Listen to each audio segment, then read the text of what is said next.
Hello everybody. We are looking at section 6.1 right now. If you read the first part over here, it talks about what we're going to be learning, which is differentially, it's just slope fields and Euler's method. I crossed out Euler's method because it takes too long, so we're not going to do that.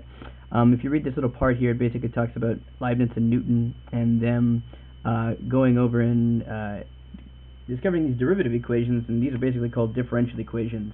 So all it is it's just a derivative equation. So if you look at the definition here, apologize, it's a little fuzzy here on this camera. It says, you read up what a differential equation is. It says any equation involving a derivative is called a differential equation. The order of the differential equation is the order of the highest derivative involved in the equation.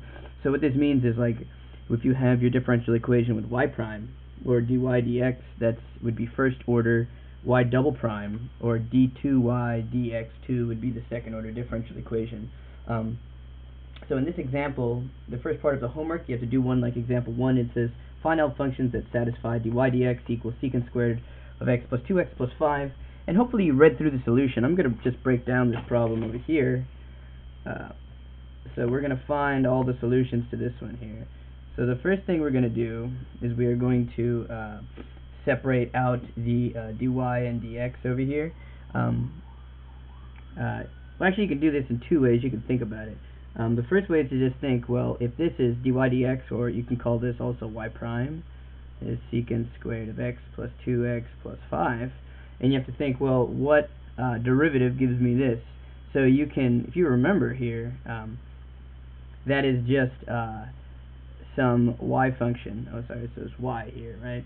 And you have to think what derivatives give you this stuff here.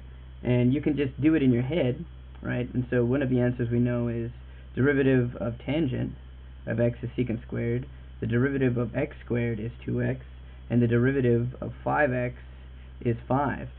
But now we have to think here, and it's about the fact that this over here is actually just not one of the answers. Notice the problem, or the question asks for find all solutions. So that means that there are more than one. And you might be thinking, well, what are you talking about? Well, if you remember, when you take the derivative of a constant, right, let's just say this was plus 2 here, right? The derivative of this would give you 0, and you wouldn't see it there, right? Which is the same thing as if you had tangent of x plus x squared plus 5x plus 4, right? This could also be 1. The point is that you have technically infinite number of potential solutions to this equation here, or that satisfy this differential equation. So when you anti-differentiate, what you do is you need to include that. So the real answer is going to be 5x plus c, and this c is a some constant where you don't know. And what you found here, this is what, when you have the c in a differential equation, this is what is called a general solution. So that's a general solution to a differential equation. The other way that we're going to be doing it later on is we're going to use this Leibniz notation here. So dy dx, and we get the same answer here, square x plus 2x plus 5 here. So what we're going to do is I don't like the, I'm going to get all of my y's and x's to one side. I'm going to multiply by dx to both sides here. And what I get is dy equals the secant squared x plus 2x plus 5. And this whole thing is dx of this whole thing, right? And you have to think, this dy dx, that reminds you, these are the pieces of the differential, so we're going to anti-differentiate both sides right now, okay? So you can think of it, so the antiderivative of 1 with respect to y is just y, and the antiderivative of secant squared is tangent x, okay? The antiderivative of 2x is x squared, and the antiderivative of 5 is 5x, and of course we need to put the plus c. So when you take when you anti-differentiate both sides without limits of integration, this is called an indefinite integral. Okay?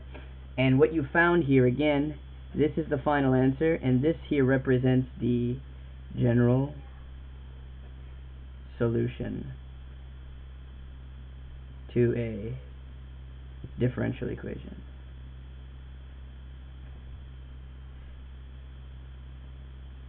So this here is, we're going to work later on in the future with particular solutions, but this would be the general, and this is how you would do examples 1 through 10.